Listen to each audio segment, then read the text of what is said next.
I just wanted to welcome you to our second installment of our 6-Point Wealth educational series that's designed to empower you with the knowledge and need for sound financial planning. In our first session, we had ClearEstate cover Estate Planning 101, where we talked about the detailed step-by-step overview of the estate planning process, the most important things to consider when planning your estate, common planning oversights and how to avoid them, and the difference between a will and an estate plan, and why having only a will just isn't enough. For those of you that missed the last webinar, we do have it posted to our YouTube channel. And after this webinar, we will be emailing out a recording of this session, as well as the first session that we had. Today, we have ClearEstate again, our estate planning partner, that's going to shine a spotlight on selecting an executor. From ClearEstate, we have Ellie Muir, our key account manager, and she's our relationship manager and first line of contact at ClearEstate.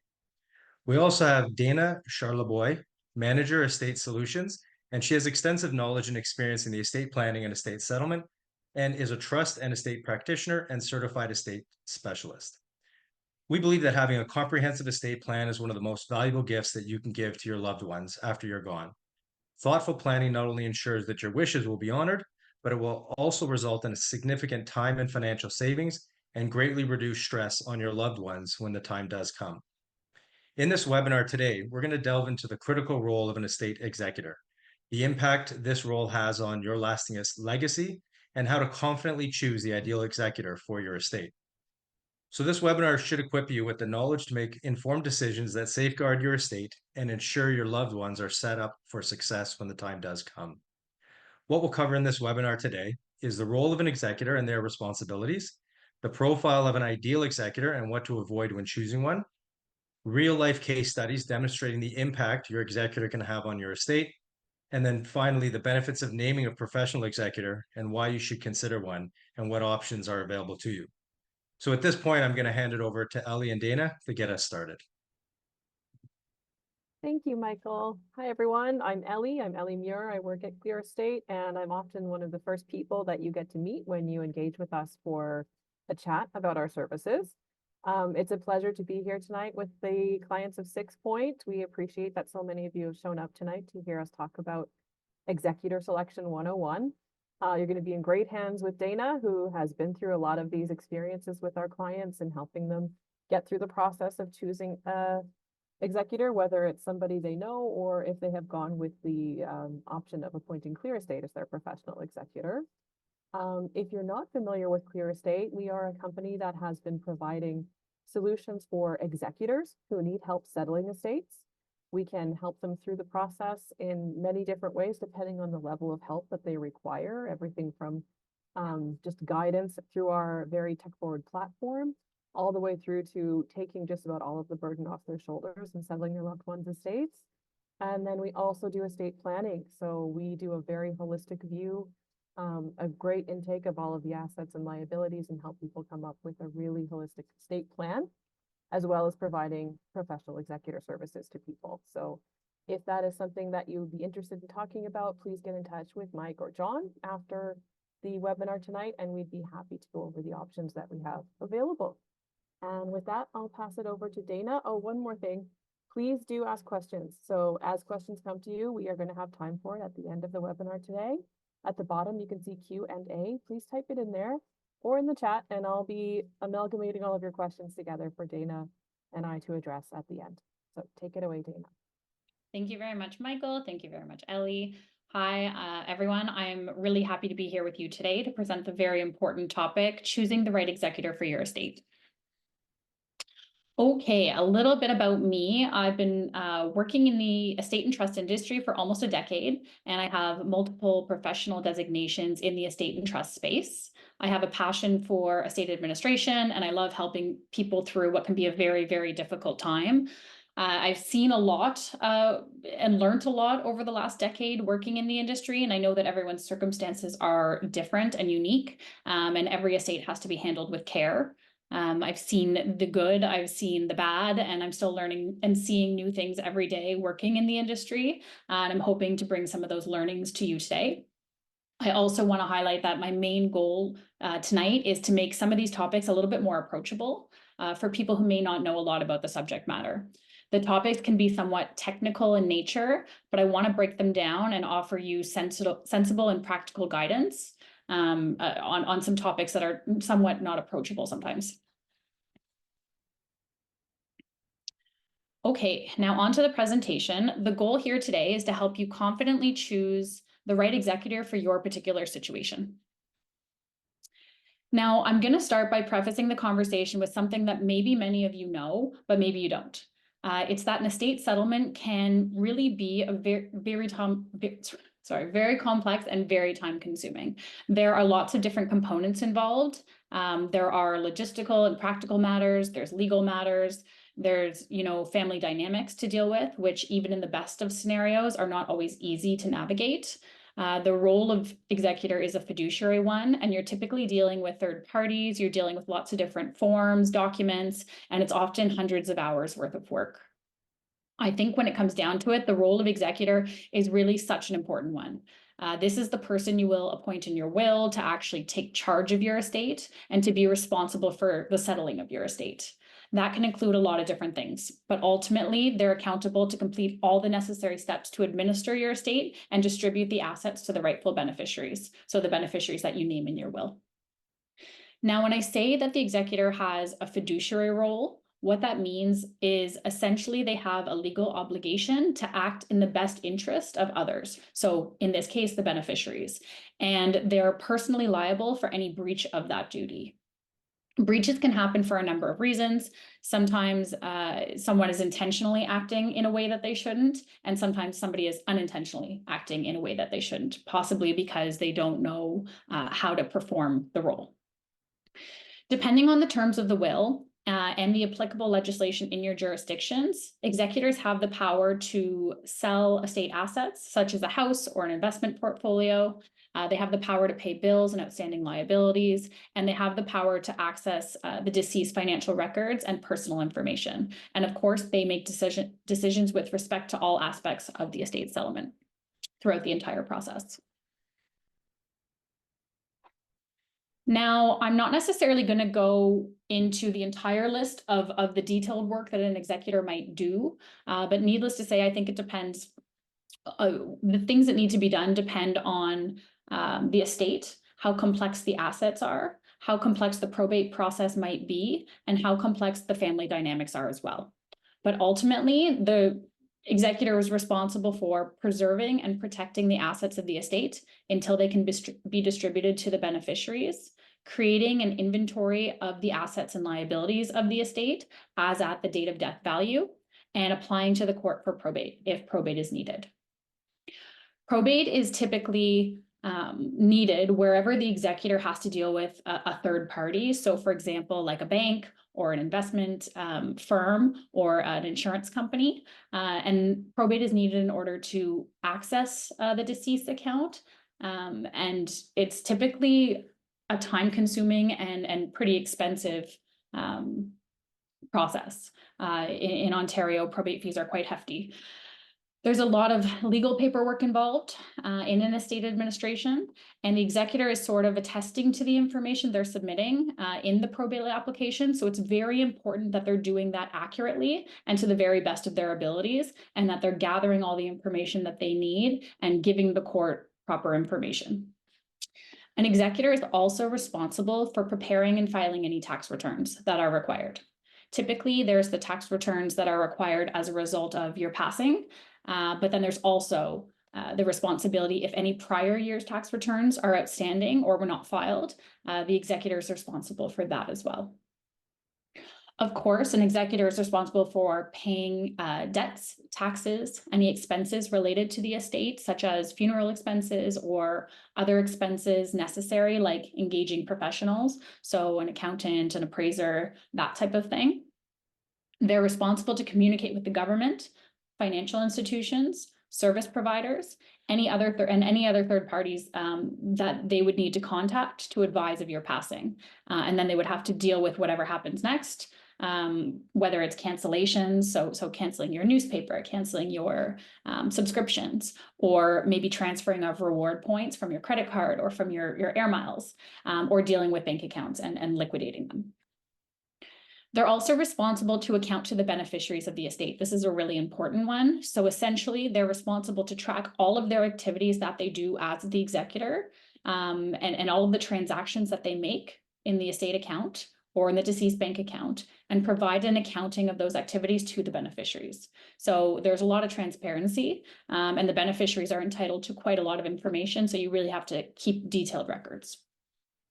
Ultimately, the final stage of an estate administration is the responsibility to make distributions to the beneficiaries as per the terms of the will, if there is a will, or as per legislation, if there is no will. The executor is not responsible for deciding who gets what. That's really not part of the role. Who gets what is determined by either the instructions in your will, or the applicable legislation if there isn't a will. And there's often a really big nuance to personal effects in an estate, and I'll talk about that in just a minute.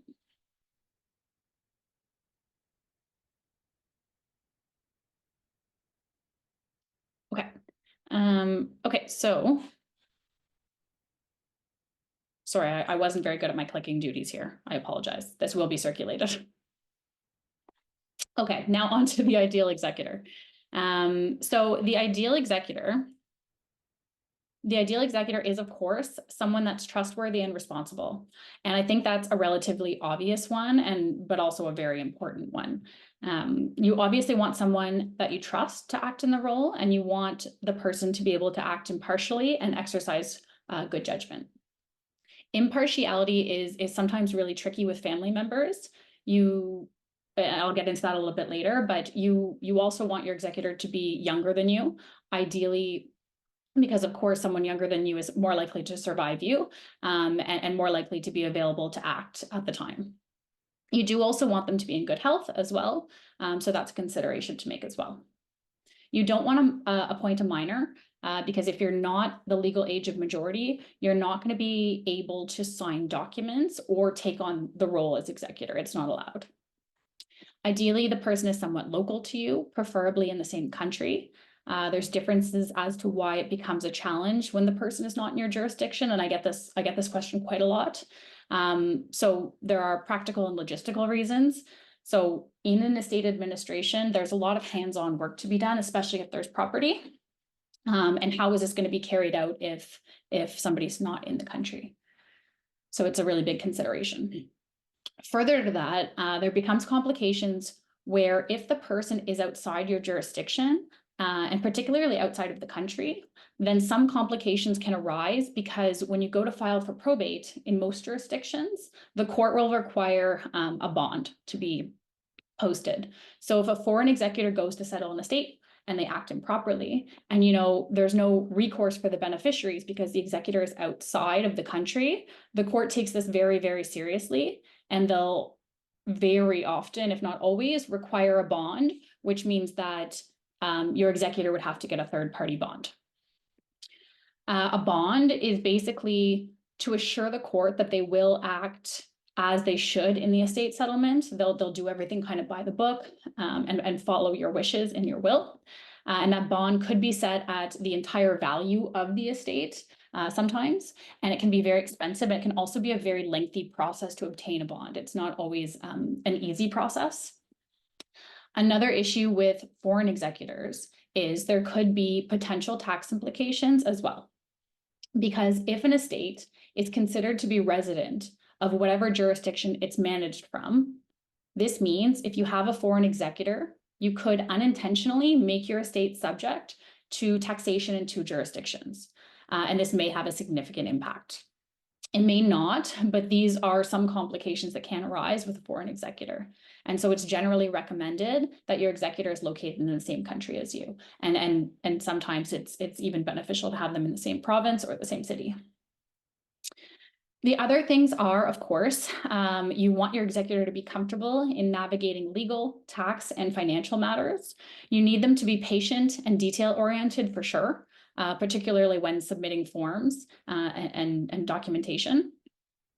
Probate applications in particular are commonly rejected for very small, minute, little clerical type details.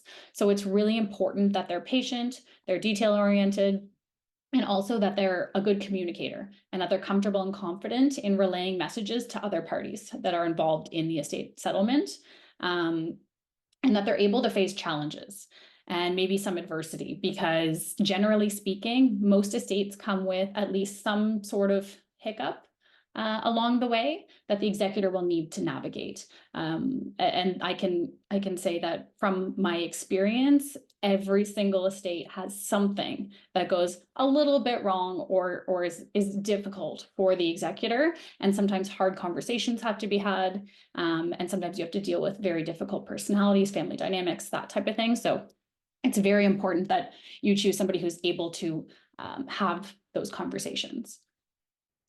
And of course, you want them to understand the role. They need to know what they're getting themselves into, and they need to agree to it. I've seen lots of situations where people are named in a will, and they didn't know they were named in the will, and they weren't prepared to take on the role. They didn't want to take on the role. And then there's kind of, how do I get out of it? There's some guilt there. There's kind of lots of things. So you want to let the person know that you're appointing them in your will. And I think that most people don't actually understand the role of executor. They don't understand how nuanced it is. And I think a lot of them also don't know that they're appointed. So that's not really an ideal way to go about it. So you really want the executor, your executor, to understand what's involved and be prepared to act in that capacity. Some highlights of what to avoid. You want to think about, does this person have a really busy life? A career, a family? Do they run a business? Do they have young children? If they're not going to be able to sort of drop what they're doing and focus on the estate settlement, that may actually be a challenge for them personally, and it may affect your estate settlement as well. I would think in particular, because at the time they're probably also grieving, because they're a family member, they're a close friend, and they've just lost a loved one. So it may be that emotions are strained as well. So it may be very overwhelming for them. And so you should think about kind of how they deal with in situations where they're overwhelmed, and if they are able to act, or if they kind of shut out, and wouldn't be a good fit for that role. You definitely want to avoid anyone who you feel like will not be able to manage the family dynamics that are in play, or any conflict that might arise, or even, maybe they're going to contribute to some of the family dynamics and some of the drama as well. And of course, you want to avoid appointing anyone who may have a conflict of interest. This is a really tricky one, because typically people, when they appoint a family member, and lots of people do, they're appointing somebody who is also a beneficiary of their estate, which technically automatically means that you're asking them to wear two hats. So they're a beneficiary and they're an executor. The roles of executor and beneficiary, the roles and responsibilities are very, very different. So you want to think through carefully whether or not there is any real or perceived conflict of interest among family members in an estate settlement. Certainly, you do not want to choose someone who's not really able to manage their own finances. I think this is an obvious one, because it's generally an indicator that this may be too much for them. And in some cases, for example, if a bond is required, so the court issued or says that a bond is required, which the court has the discretion to do in any case, it may be difficult for them to actually secure that bond, and therefore they won't be able to act, and somebody else will have to step in, which has its own nuances. The other thing that comes up quite a lot is appointing multiple people as executors, so co-executors. So this is a topic that I get a lot of questions about as well. I've seen a lot of co-executors get along really well, do a really good job at an estate administration, but I've also seen co-executors who kind of come to a deadlock and aren't able to agree and complete the estate administration. So I know there are questions, should I appoint, one child, both children, my two friends, just one friend? So I think it's really important to think about that and the dynamics between the two of them. There's definitely pros and cons to appointing more than one executor. If you appoint co-executors, there's room for discussion around decision-making. Sometimes that can be a good thing, but sometimes that can be a bad thing. if it's likely that they're not going to see eye to eye and they're gonna butt heads.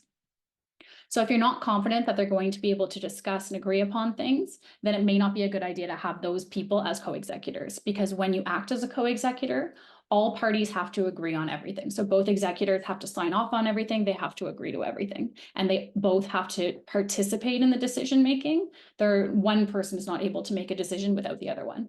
Everyone has to sign off on those decisions as well. So it's important that they're going to work well together. Another thing is sometimes too many co-executors, in addition to the problems I just mentioned with decision making, if there's too many co-executors, you're adding more opinions into the mix, of course, and you're also adding more steps into the process. So for example, where forms have to be signed for the probate application or letters of direction, you will have to, this may delay the administration because you have to wait for each one of the co-executors to sign. And if one is delaying it, then the whole process is going to be delayed.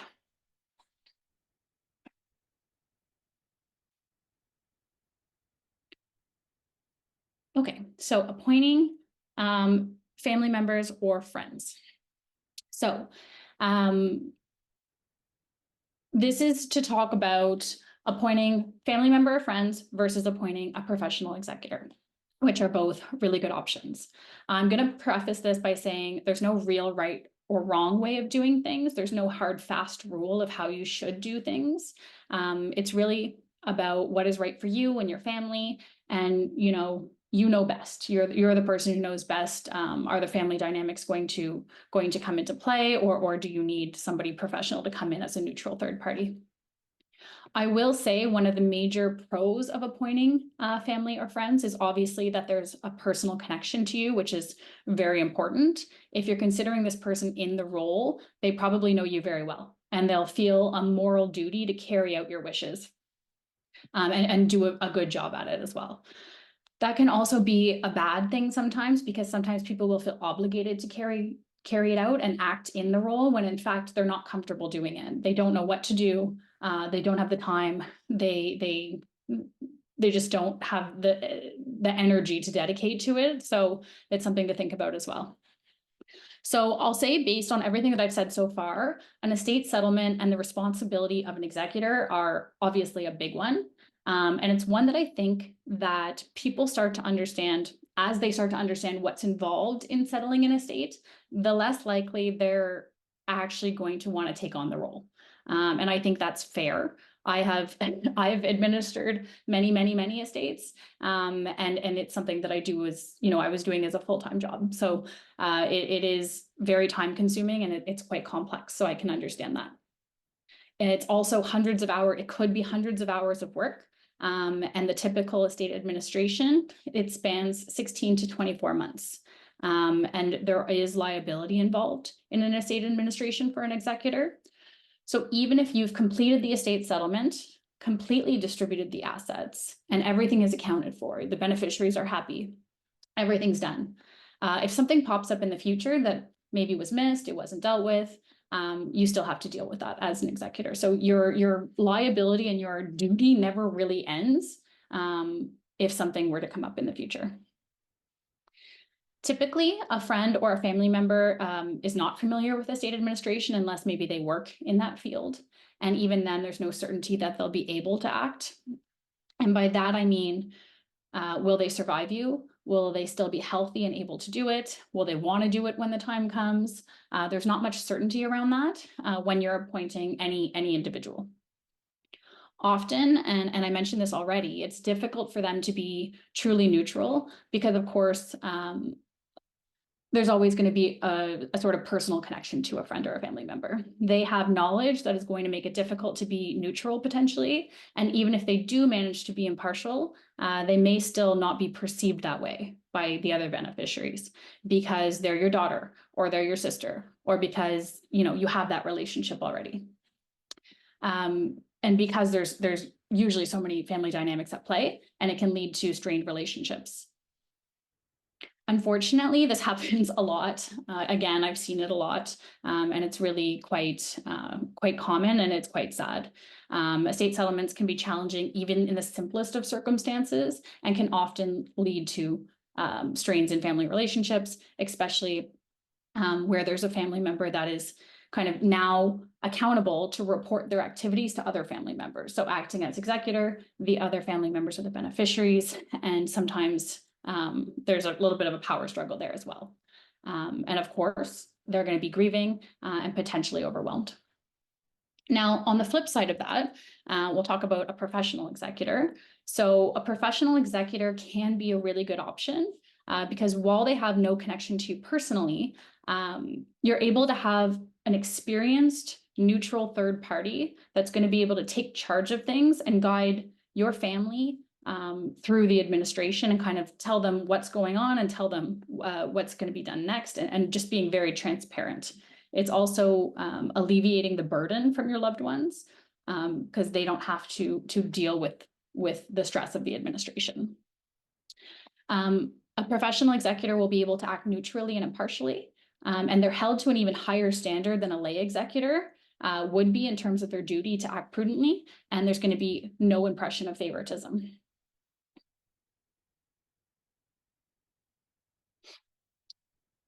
Okay, so I'm going to talk about some specific case studies now to kind of show you examples of how choosing the wrong executor can affect your estate settlement. So I'm going to talk right now about Vivian. So Vivian has 3 children and they get along pretty well. She appoints them all as her executors, so all 3 are co-executors, and they're all going to act together. Now, when Vivian passes away, her children are all grieving, and they're sort of reacting differently to the news that they're being appointed as the executor of her estate. In this case, they weren't warned in advance that they were all acting.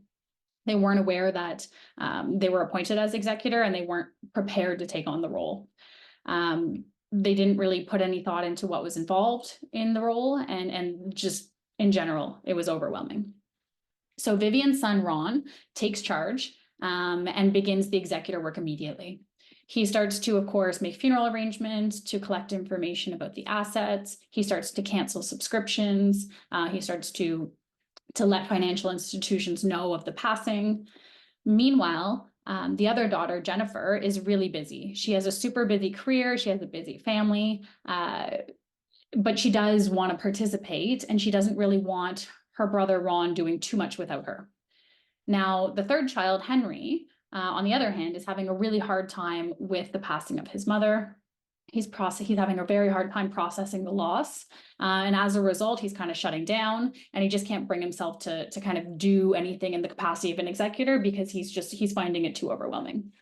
Now, as you can imagine, what that means is that they can't really all come together and make decisions together. They're all in different places, they're all in different headspaces, and they're just not really able to coordinate on how to proceed and how to move forward. So things in the estate settlement become stalled. There's a deadlock. So as much as Ron can go ahead, run around, do all the things that he thinks need to be done, as I mentioned earlier, all 3 co-executors need to make the decisions together, and they need to sign off on things. So if they're not doing if not all the co-executors are doing what they need to do as executors together, then they can't really move the administration forward. So it's at a halt. Now, ultimately, Ron and Jennifer can coordinate themselves. They come together, they can get some things done, but they also want to be sensitive to Henry. But they're motivated to complete the process for several different reasons. They want closure, they want to put this behind them, they want to get their inheritance. Now, because Henry is not really willing to participate, and they can't get him to sign off on things and move forward, and he also won't renounce his role, which is an option. If you're named in the will as an executor, you can decline to act, and you can sign a renunciation form and kind of resign your role and say, I don't want to act as executor. And then the court would remove him. But in this case, he doesn't want to sign that. He doesn't want to renounce. So they have to actually go to court. They have to go through a court process to remove him. And this is where they're explaining what's happening. why they need to remove him, and the court has the final say on what actually happens with that. Now, this obviously means additional time, there are legal costs involved, and there's, of course, a significant strain on the family relationships. So with all that being said, I think it's important to select your executors thoughtfully and ensure that they understand the role and that they're prepared to carry it out. So what could Vivian have done better to ensure that her children would do the role efficiently and were prepared to do the role? So I think she could have discussed the appointment with all of them. Maybe Henry would have had an inkling, that it's not really something he was going to be prepared to deal with. And maybe Vivian could have adjusted her executor appointment based on that. Or maybe Vivian could have thought it through, and knowing her children's personalities and how they react to certain situations could have based it more on that. I think what she was trying to do was to treat all of her children equally by appointing them as co-executors. But as you can see, the end result is probably not what she intended. They, of course, also could have considered a professional executor to alleviate the burden from her children and kind of act as a neutral third party.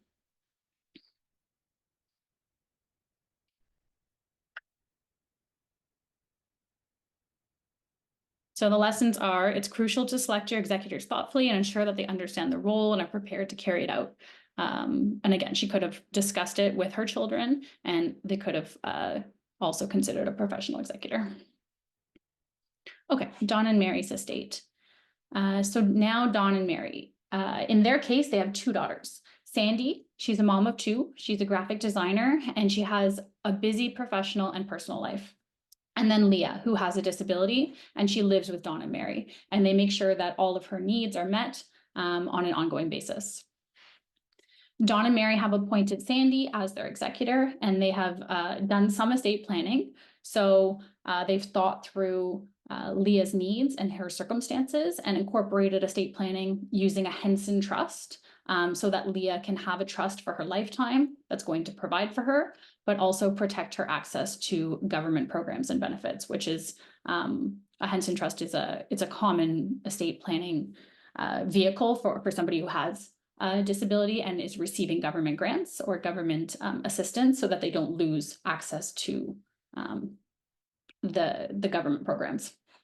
Now, what happens is when Don and Mary have both passed away, Sandy has to determine new living arrangements and a care plan for Leah to meet her needs, because ultimately the plan is to sell the house and to move Leah into accommodations where she's going to have the care that she needs. Don and Mary did a little bit of planning for this, but it's still up to Sandy to kind of finalize everything and make sure that things make sense and that Leah's immediate needs are met. She's also going to act as executor for the estate. And once all that work is done, the trust is going to be set up for Leah. And she's also named as trustee of that trust for Leah's lifetime. So she has responsibilities in perpetuity for Leah's entire life. So not only the estate administration, but also the trust administration. And right now, obviously, she's going to continue to advocate and care for Leah's needs. But when you put this all together, it really is a lot of responsibility on one person, especially when it's happening all at one time. And again, when you're grieving, this is much harder. So ultimately, Sandy is completely overwhelmed with dealing with all these new responsibilities, and she doesn't know how to do any of them. She's not experienced in estate administration. She's not totally aware of what the role entails.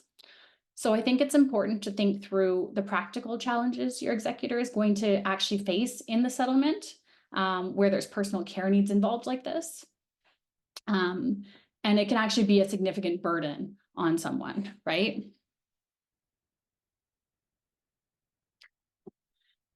So it's not always easy to fulfill these responsibilities. They certainly could have considered a professional executor again, and a professional trustee, especially because it's a responsibility in perpetuity, and a professional trustee would make sure that everything is taken care of.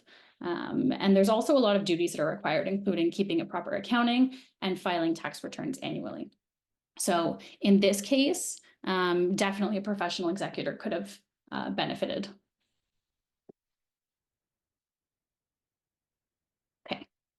Okay, the third case, I'm going to talk about Helen. Helen has 4 children and 10 grandchildren. They all get along and they enjoy family gatherings. There's no conflict or controversy, which is rare, so that's great. And Helen has appointed her eldest daughter, Quinn, to act as the executor of her estate. Her will provides legacy gifts for her grandchildren. Now, for those of you who don't know, legacy gifts are specific gifts, so either a cash amount or a specific item. In this case, the gift is $10,000 to each of her grandchildren. And then the balance for her estate, which is also called the residue of her estate, is going to be split between her 4 children per stirpes. Per stirpes means by bloodline. So essentially, if a beneficiary predeceases Helen, then their children will receive their share in their place. There's no specific, in her will, there's no specific mention of personal effects. So she has kind of a house full of things, but her will doesn't mention any of them. So that's also an issue. Now, in this case, Helen's son, Tobin, predeceases her. So now that they're now in the estate administration, there are 2 significant problems that arise. One is the strain amongst the grandchildren, because Tobin's children are actually receiving more than them because they're receiving their $10,000 legacy gifts that they were named to receive in the will. And they're also receiving their father's share of the estate, so Tobin's share of the estate. So they're receiving more than the other grandchildren. So the grandchildren don't really understand that, and Quinn doesn't necessarily do a great job of explaining the matters to them. So there's a bit of frustration and feeling like it's unfair. Now, the other issue is that she has significant difficulty dealing with the personal effects. And this is something that I see so often. And I don't think people think about it. They're like, they're just things. They're not going to become a big issue. And they definitely do become a big issue. So some of the things are valuable, some of them have significant sentimental value, and everyone has a different opinion as to what should happen with them. And without any specific instructions in the will, the residual distribution, so you'll remember that it's equally to each of her 4 children, that's how the personal effects would be distributed, which means technically that the personal effects also need to be divided between the 4 children. So just like the residue after the legacy payments are paid. Now, that's really easy to do with a cash amount, to split it 4 ways. It gets significantly more difficult when you have a house full of things. So in these cases, it becomes really difficult for the executor to stay impartial and also kind of decide what to do and how to split up the items. Really, the only way to make it totally fair is to sell everything and then divide the cash between the 4 beneficiaries. But is that really what the family members want? Usually not. Usually, you know, they want things from the house and they have a sentimental value, so they want to keep some of that stuff and they don't want it to be sold. So it's very difficult to deal with. So the result here is that family members are angry, of course. They're taking sides, they're fighting, and Quinn is not really able to handle it. She's not the type to be forceful in her communications, and it becomes quite a difficult situation. So with all this being said, I think it's important to set your executor up for success by mentioning your personal effects in your will and how you want them distributed. So definitely something to talk about. So clear instructions on the distribution of your assets is so important. Oftentimes personal effects are overlooked in estate planning, like they were here. And meanwhile, they are the things that really cause the most conflict in families. So certainly Helen could have considered a professional estate trustee, in addition to doing some planning around what she actually wanted to have happen with her personal effects.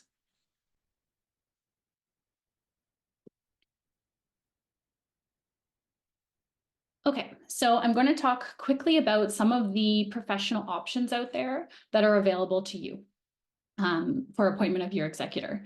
So you could potentially engage a lawyer. Not all lawyers will agree to act as executor, but the ones that do, they're definitely going to be impartial. They're going to have legal expertise. They're going to be able to deal with complex matters. And in some cases, they can even deal with litigation if that comes up. Although litigation is kind of a real specialty. So oftentimes even a lawyer will will refer to a litigation lawyer in those scenarios, so you wouldn't be able to use the same lawyer. The cons, I would say, typically are that lawyers are not necessarily in a rush to do the work. It's sort of added to a pile on their desk, and it's also often not the only area of law that they practice in. So a lot of estate and trust lawyers, they also practice in real estate or some other area, and so it may not be a priority. If they act in this capacity, it's important to note that they're appointed in their personal capacity, like in a personal capacity, so they're named personally in your will. So John Smith, the lawyer, would be named in your will as John Smith. Another con is that they're actually entitled to take full executor compensation. In Ontario, for example, the guideline for executor compensation is 5% of the date of death value of the estate assets. And they can actually also charge legal fees on top of that for preparing the probate application or giving legal advice where needed. They do tend to focus mostly on the legal aspects, although some of them will help with the more administrative details. And certainly if they're acting as executor, they should be helping with the administrative details as well. They will typically outsource tax matters, and often their communications and their bedside manner can be very formal. So this may or may not make your family comfortable. So it's something to consider as well. Okay, next, financial advisors and accountants. Similarly, they can be appointed in their personal name in your will. It's certainly not common that financial advisors and accountants would be named in a will, but it's certainly something that they would consider doing. And if they did decide to act, then they would definitely be impartial. I put typically because sometimes there's a conflict with financial advisors because they're also managing your assets. So there's a potential conflict there. But generally speaking, this is probably someone you trust, you've worked with them closely, and you trust them to do the job. The cons of appointing a financial advisor or an accountant, I would say, is that they would need to hire other professionals. They're typically not very experienced in estate settlement, even if they do agree to do it. A lot of them agree to do it reluctantly. And then again, they might also charge full executor compensation on top of engaging other professionals. So they may charge 5%, which is quite sometimes, if you have a large estate, it's a big chunk of cash. Okay, trust companies. Of course, when I think of a professional executor, I think of a trust company. We usually associate them with acting as a professional executor. They will certainly act impartially, and they use a trust license, which allows continuity. And by that, I mean that a company that holds a trust license is the only type of company that's able to be appointed in a will. So when you're appointing a company, you're guaranteeing that there will always be an employee to step in and do the work. There's really no worries about someone not being available to do it when you pass if something happens to the company. They certainly would have expertise and resources. Most trust companies have been around for a very significant amount of time. They have a good reputation. The ones that operate in the space are certainly experts, and they do have lower fees available for high net worth clients.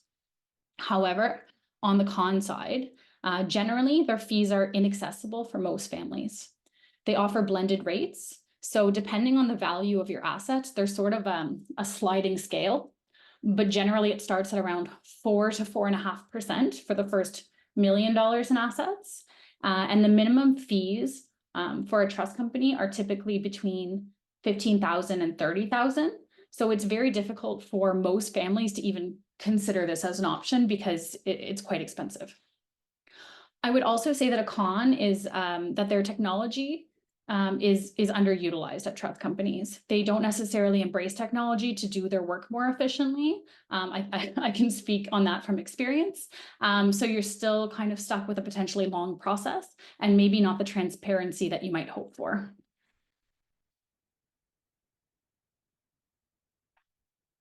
Okay, now I'll talk a little bit about ClearEstate and how we do things.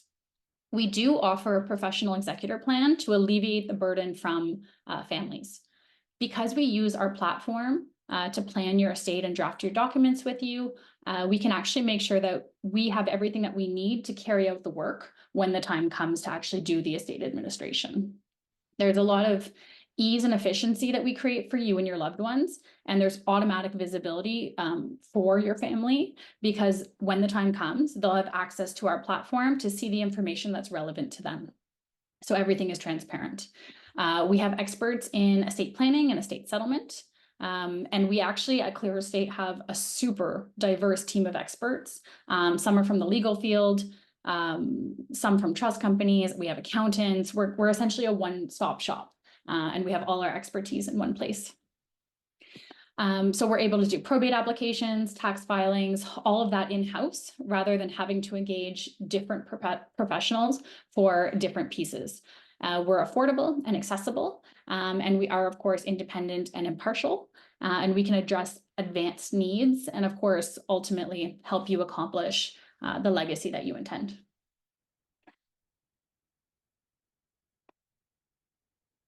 Okay, so I'll talk a little bit about how we actually do this. I mentioned that only trust license holders can be appointed as a company in a will.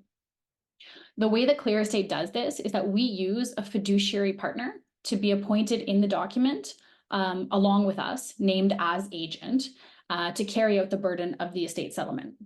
So essentially, we do all the heavy lifting, but we still secure a fiduciary partner to be named in the will. And that's all part of the same pricing that we include. And I'll show you that right here.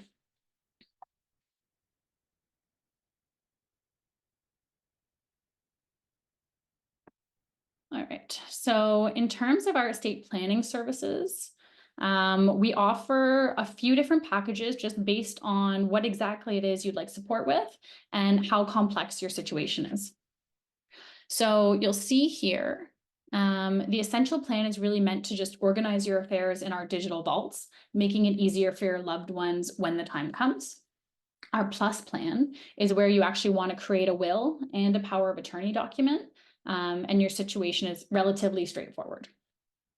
The complete plan is where we start to deal with more complex needs and advanced planning than. And so if you have kind of more complex assets or just a little bit more of a complex situation that needs a little bit more care. And then we have our professional plan, which is where we actually provide the professional fiduciary in your will. So that's what I was just talking about. And optionally in your power of attorney for property document. This would alleviate the burden from your loved ones. So the setup fees are what you pay for us to collect all of your information in our platform, create your plan, generate your documents. And then when you have all of that done, we're providing the fiduciary.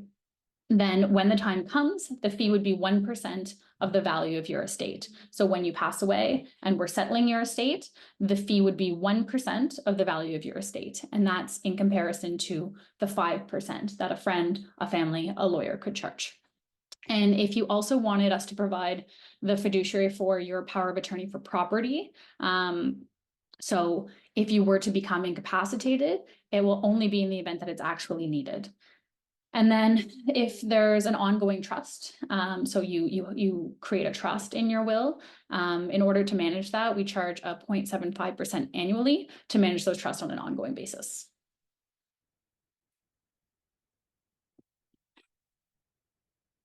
Now, a little bit about how we actually go through the process of estate planning. So every one of our clients gets a dedicated estate professional. So someone that coaches you through the process, and that person is going to start by doing an intake meeting with you to understand your circumstances, your assets, details about your family, and any specific needs and the goals that you might have. And then they would provide you with guidance around some of the key decisions that need to be made and the different components of your estate plan. So they would work with you very closely to put together the plan that works for you. And then there's the creation of your documents. And then once they're created, you would need to execute them and there's a notary involved there. And then we would securely store all of your information in our digital platform. And then if needed, you can have annual reviews to make sure that as your circumstances change, your estate plan still makes good sense. And if required, we can make changes to those documents to reflect any changes that you want done on an annual basis. And then ultimately, when the time comes, there's sort of a transition from the estate planning to the estate settlement. That is hopefully as painless as possible for your family members, because we have everything in one place and we have all your information. So we are going to move on to the Q&A. And I'll just mention on this slide that we do offer free consultations, and you can speak to one of our estate solutions advisors like Ellie to talk a little bit more about your own circumstances and any questions that you might have. Thanks so much, Dana. And I just want to mention that Carmela has been observing the webinar tonight as well, and just wanted her clients to know that you can also reach out to her if there's any questions after tonight. So I'm glad that she's included here on the last slide. Thank you so much, everyone, for coming tonight. I see that we do have a few questions, and I'll just pose them to you, Dana, and we'll do our best to answer them for you here. One of them is related to RIFs. So why can an RRIF not be distributed to beneficiaries until the will is probated? Direct beneficiaries. Okay, that's a good question. So I assume that what you mean by that is that when there's a named beneficiary on a RIF, and when there is a named beneficiary on the RIF, it actually falls outside of the estate asset. So it wouldn't be an estate asset, and therefore you wouldn't require probate to deal with that asset. Oftentimes, the named beneficiary of the RIF would be able to reach out to the financial institution, and they would be able to pay it out before probate, because it's not technically an estate asset. Some financial institutions are difficult to deal with and may not totally understand that, but in my experience and technically, the RIF can be distributed to a named beneficiary without probate. Thank you. The next question is back to why an executor should live in the same province. So we went over a lot about why they should be in the same country, but even the same province can be helpful, right? Yeah, that's a good question too. So I mean, it's helpful for things like dealing with personal effects, for dealing with a principal residence or a house or something like that. So it's beneficial if those things have to be dealt with physically. But also some provinces will require a bond if the executor is not in the same province. So for example, you know, sometimes it depends if you die with a will or without a will, but there are kind of sometimes courts, they all kind of operate differently, and they may require a bond if the executor is out of province. Can my executor hire ClearEstate after the fact of my death if they feel overwhelmed? Yes, absolutely. So oftentimes, and I've seen this very, very often, and it's kind of what our whole estate settlement business is based on. If somebody gets named in the will, they're overwhelmed, they don't know what to do. There's a lot of, they don't know how to start with finding the assets, with dealing with the beneficiaries, that type of stuff. They'll come to ClearEstate, and we have different packages. I actually we don't have a slide here, but everything is on our website, and you can see all of our estate settlement packages, and there's different ones to suit different needs. So some of them, if you need a little bit of help, some if you need a lot of help, but certainly an executor can hire a professional to help after the fact. Okay. Yeah, certainly. I mean, that's the first service that we offered, was to help executors with the process. It's sort of part of the reason that we were founded. And yeah, definitely we're here to help executors. A question just came in about personal effects. So are personal effects low-cost items such as a watch, set of dishes, jewelry, etc., considered as assets if previously designated by owner, or can they be distributed upon death without financial issues? So that's a good question. Typically, I mean, a lot of executors will distribute things of sentimental value or things of nominal value to the beneficiaries named in the will without kind of without probate, it's not advisable. I mean, I'm used to doing things very much by the book. So I would say that everything should be, if it has really any value, everything should be appraised by a certified appraiser, because that value does need to go on the probate application under personal effects.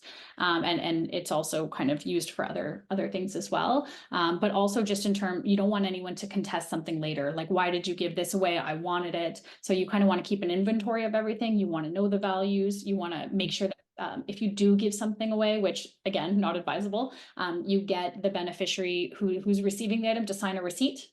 Or something like that, just so they don't come back and say, where did this item go? So there's lots of considerations for that. But I would never advise distributing personal effects before probate if there's a chance that they have any value. Yeah. Yeah, certainly not every single thing in the home is going to be valuable, but it is definitely worth consulting an expert just to make sure that the items of true value are being accounted for. Definitely. I can see people raising their hands. If you could please just type your question in so that I can address them in order, that would be helpful, okay? Or maybe I'm not sure why you're raising your hands because I can't see you. Thank you. All right, back to questions. We just have a couple minutes left. And the next one that was asked is, please describe the most common hiccups you encounter in performing the role of executor. So what are the ones that you might see sometimes, Dana? I have seen many hiccups. I think that that I can probably write a book, but hiccups. So sometimes executors can't be found. You don't know where they are. You don't have an address for them. You don't have a phone number for them. They've moved to a different country. Maybe they've passed away. So just kind of an outdated will without, knowing exactly where your executor is or something like that. So it's important to update your estate plan regularly as your circumstances change. I've seen a lot of wills from, 1960 something, and a lot of things have changed since then. Oh, okay. So specific to performing the role of executor, I've seen a lot of litigation, which is never a fun thing. So the executor not taking the proper care, or doing something, not reading the will properly, not distributing the assets properly, throwing things out when they're not supposed to, distributing personal effects before they're supposed to, that type of stuff. And then it really becomes a bad situation when lawyers have to get involved. It stops the entire administration. It's just a really bad situation. So I've seen a lot. We only have a couple minutes, so I'm going to stop there, but yeah. Yeah. And that lay executor may not have been doing anything malicious or with bad intent. They probably were thinking it was making things faster, but in the end caused a lot of problems. So definitely worth, another reason to consider a professional executor. Yeah. I'm going to bring in John now, who you haven't had a chance to hear from, just to close off for the evening. Great. Thanks, Ellie. And thanks, Dana, for sharing with us your insights and thoughts when it comes to this really important topic of estate planning, and particularly tonight on the executor side.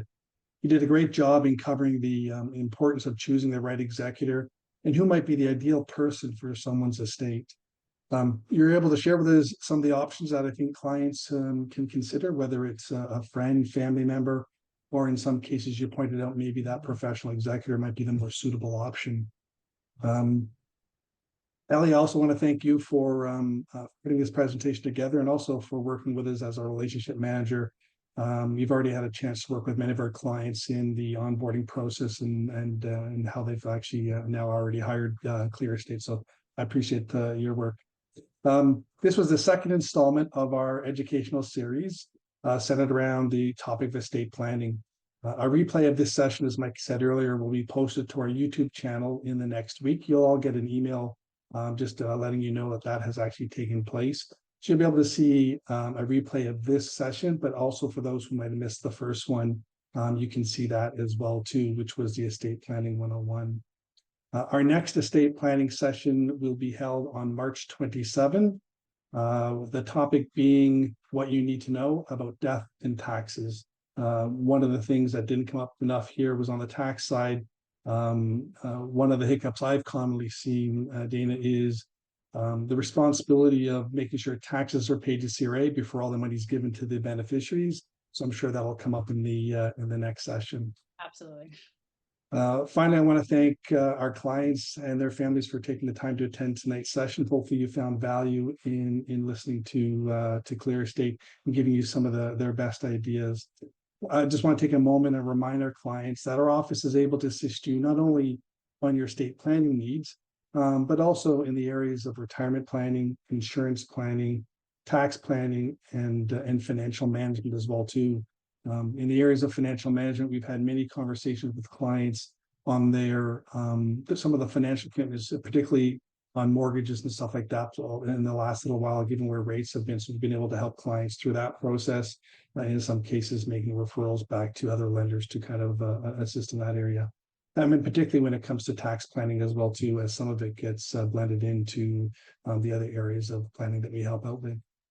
Should you have any questions in regards to tonight's session, please reach out to Mike, Carmela, or myself in regards to how we can chat with you and making sure you have all the answers in regards to your estate plan if you have one. And if you haven't started that process, I suggest you do that soon. And again, we can help you with that first kind of review of what you need. And if a referral to ClearEstate is appropriate, we'll do that at that same time. And on that, I'll end things and thank you very much and wish everyone a good evening.